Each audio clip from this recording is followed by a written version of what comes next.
Hello everyone, this is Ginger Healy again with Inside TSS 2020 ATN, and today we are so honored to talk to Peg Oliveira. Hi Peg.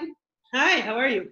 I am good, thanks. And Peg, you are the Executive Director of the Gazelle Program in Early Childhood at the Yale Child Study Center. Yes. You are, and it is a wonderful, it's a wonderful institute. It does a lot of good. Can you tell us what you're going to be speaking about at the conference? Sure, I'm really honored to be a part of this conference, and I feel that the conference in general is very timely, and the work that I'm going to be bringing is related to trauma-informed practices in early childhood, and specifically for preschoolers.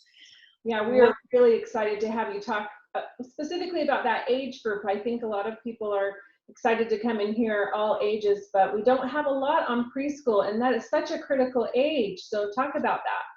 Yeah. We now understand better than ever the impact that trauma can have on the developing brain and the relationship it can have to developmental delays and academic challenges and lifelong outcomes.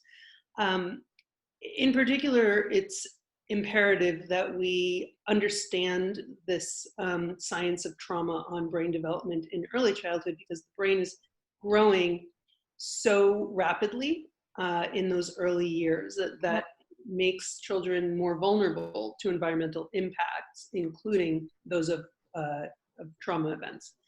And so what we do is take the latest information from science and research on brain development and try to translate it into practice.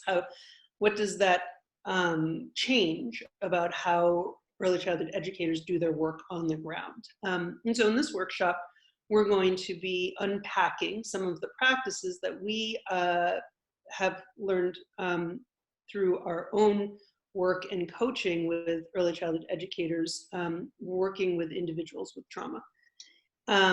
Yeah, those practical tips, I think that's what everybody's really excited to learn, is how to put everything that you guys have learned and studied and all the new science into play.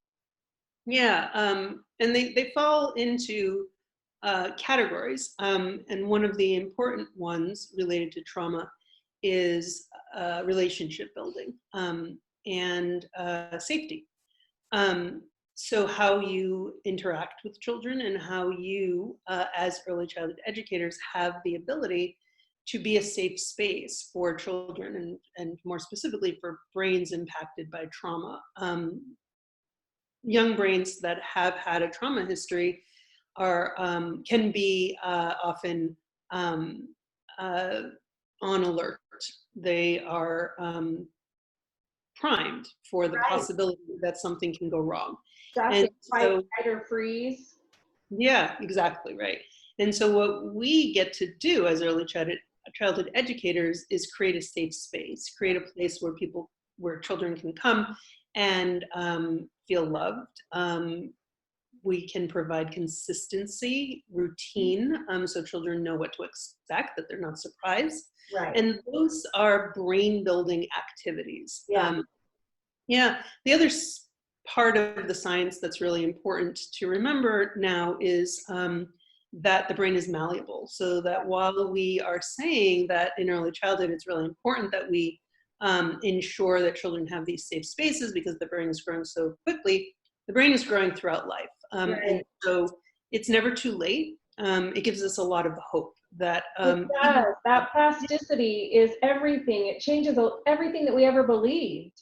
Right. Even children with a trauma history deserve our attention to their learning. Yeah, absolutely. Those are some beautiful things, and you've got a lot more to say on the subject. This is just, a fun little getting everyone excited to hear you. So, is there any last words you want to say before we end?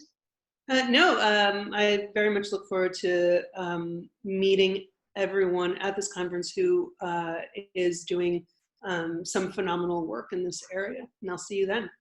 Sounds great. Thanks, Peg. Thank you.